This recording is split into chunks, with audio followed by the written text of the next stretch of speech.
Will a vindictive, vile villain violate voters' vision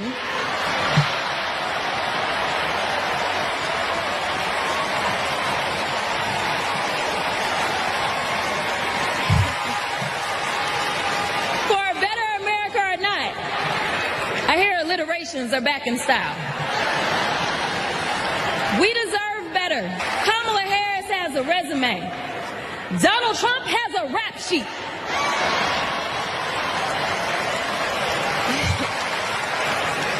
She presides over the Senate while he keeps our national secrets next to his thinking chair. Y'all know what I said that other time. In Mar-a-Lago. The other was born with a silver spoon in his mouth and helped his daddy in the family business. Housing discrimination, that is. She became a career prosecutor while he became a career criminal. With 34 felonies, 2 impeachments, and 1 porn star to prove it.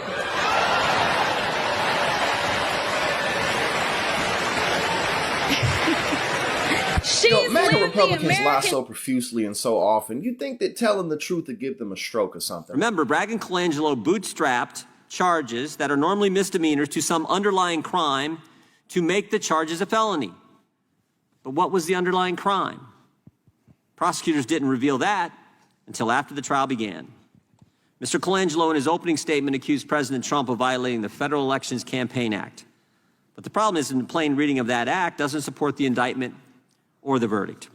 As Commissioner Smith stated, allowing this prosecution to go forward and the ultimate jury decision threaten the enforcement procedures established by Congress under the act and stretch the meaning of the statute in such a way as to threaten due process of law. I just want to level set because I feel as if some people don't understand how government works, and I don't know how they got to Congress.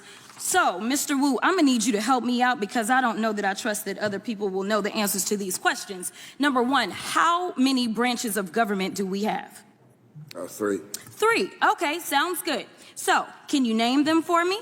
Legislative, judiciary, and executive. Very good. Okay, so currently, I think that I serve in the legislative branch. Would you agree? I agree. Okay, fine.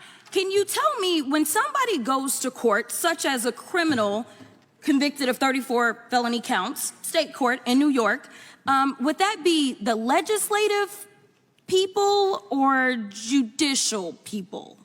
Well, it's really the executive that's prosecuting, and then it's within the judiciary to run the trial properly. Okay, very good. So, judiciary. So, typically, if someone has an issue with, say, what happens in court, do they then somehow hop from state court all the way to the federal legislative branch, or is there a different process in which you are supposed to be able to explain any issues you may have? The process would be the judicial appellate process, holding aside the issue of state versus federal. Oh, interesting. Okay. All right. So normally people don't get convicted on a state level and somehow end up litigating the issue on the federal level in the legislative branch. Is that correct? Yes. Okay. All right. So something is different about what's going on today. I just wanted to clarify because I thought I was living in the upside down for a second. Now, I want to move on and talk about how someone is prosecuted. Currently, because under Project 2025, we'll get there, there will be a different way to prosecute people. But currently, it is my understanding, and I only kind of went to law school, passed a couple of bar exams, and practiced on the state and federal levels, but just clarify for me, when someone goes in to be prosecuted, is it, say, the President of the United States that somehow becomes the state prosecutor in New York? No, absolutely not. Absolutely not. Because he's the executor, huh? That's that other branch. Correct. That's the, okay. All right, so you have this prosecutor, and in this case, it's Alvin Bragg, who was duly elected, correct? Correct. Not appointed by the president, correct? Right. Duly elected by the citizens in his jurisdiction, right? Right. So he's elected, and usually there's some sort of an investigation that takes place, correct? Prior to his election? No. With a case, I'm sorry. Yes, I've correct. moved on. Yes, yes. All right. So the very first part of a case is that we go through an investigation.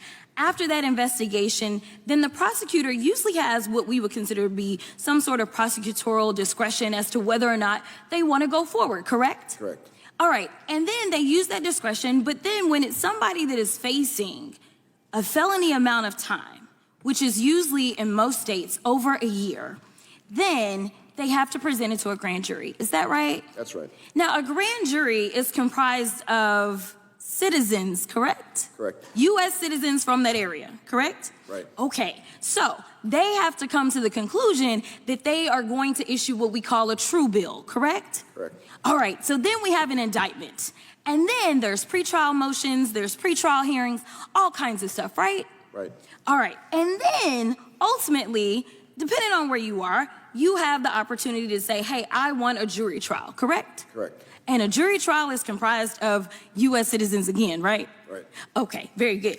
All right, so can you tell me so far if all of this took place in the case in New York? Yes, it did. Oh, okay. All right, so you get to trial. Now, when you show up to trial and you're facing a felony amount of time, as a defendant, are you not entitled to an attorney? Yes, you are. And your attorney is allowed to pick the jury, they're allowed to present evidence, and ultimately it is a jury of your peers who decides whether or not you are guilty or not, correct? Correct. And in this case, the picking has the judge involved too. And in this case, they found him guilty not once, not twice, not 3 times, not 4, not 5, not 6.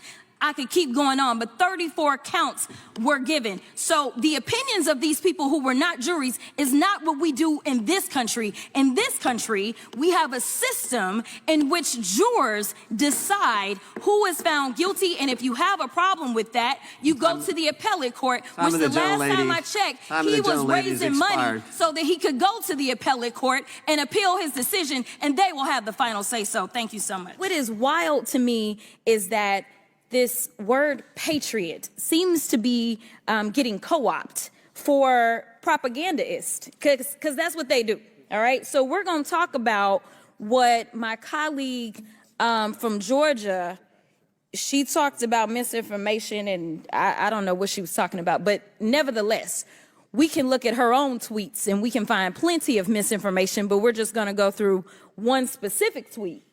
Now, she said that we need to work with Israel to track down the serial numbers on any U.S. weapons used by Hamas against Israel. Dr. Snyder, I may be going out on a limb, but are you aware that that was actually just propaganda that was put out and there actually were not U.S. weapons that were being used by Hamas as she attempted to insinuate in this tweet? Yes, I mean, obviously there what you have is a typical example of American-Russian messaging where the implicit idea is supposed to be we shouldn't give weapons to Ukraine because they're going to end up going somewhere else. There's no evidence for that. It's hard to think of an example where American weapons have been leveraged with such success as on the Ukrainian battlefield. Thank you so much. In fact, for some people, especially people that serve on the committee, they may be surprised to know that it's actually a former Russian president and Putin's sidekick, Dmitry, and I don't want to slaughter his name, so I'm going to say Dmitry M., who actually she quote tweeted. See, the problem that we're having, and the reason that we're bringing up Russia as well, is because Russia is a threat as well as China. So we are not going to sit here and pretend as if it's only one or the other. But the biggest problem that we have is we have people that sit in this chamber and they spread the misinformation. If it was left in Russia or China, whatever. But the problem is that you have people that sit in positions of power and they have a $2 million budget. You think that they would call on some staff to find out if they were telling the truth about the things that they're putting on social media, but instead it works for their rhetoric. And as we talk about rhetoric, something else that was appalling to me was this insinuation that when you look at the Ukrainians, which is why we're having problems getting the funding that Ukraine needs, is because people in this chamber push misinformation and disinformation. They want to talk about the Ukrainians got all of these Nazis. Well, let me tell you something. You can find Nazis anywhere. You can find them right here in the United States. In fact, a bunch of the people that they're calling victims and prisoners of war, also known as convicted felons from January 6th. I have an article that I'd like to enter into the record by unanimous consent that says neo-Nazi January 6th rioter pleads guilty. Without objection. Thank you so much. So here's the point. We have people in this chamber that are actually causing just as much a threat, if not more of a threat, to our own country. We should be talking about holding our very own accountable for the misinformation and disinformation that they are spreading, whether it's coming out of China, whether it's coming out of Russia, or whoever is peddling it. It is a problem because right now what we see is that people are dying and we cannot get the support that we need from the public because they continue to peddle lies. And I'm tired of it because I didn't come to this chamber to play games. I came to this chamber to answer to the people, the American people, and to make sure that we keep the American people safe. And if we don't get something done, as they talk about the border, I do want to be clear, the only reason we haven't gotten funding for the border is because they killed, the House Republicans here, killed the bill that they actually sent us from the Senate side. If they want to do some work, let me tell you something, the Democrats are ready, and it seems like the Senate Republicans are ready too. They just need to get to it and stop peddling Putin's lies. Thank you, and I yield. I will say that the savings that CBO has identified that we've reinvested back into the Farm Bill, quite frankly, do not cut during the course of this 5 years of this Farm Bill any individual or family SNAP benefits. There's rhetoric on the outside that is amplifying that for their own purposes, but it is just not true. I have been listening to everyone that had something to say, and the interesting thing, if the public pays attention, is that when my Republican colleagues speak about SNAP, these are the things that I've heard. It's not a cut, it's cost neutral, potential cuts, an increase in benefits. But every time you listen to the Democrats speak, they say the exact same thing. And the information that they're relying on is called data.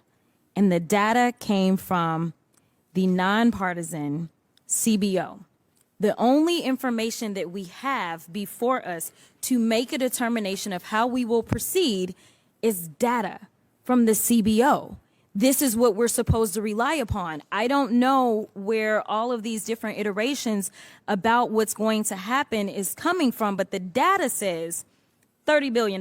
That's what the data says, not what the Democrats say, but what the data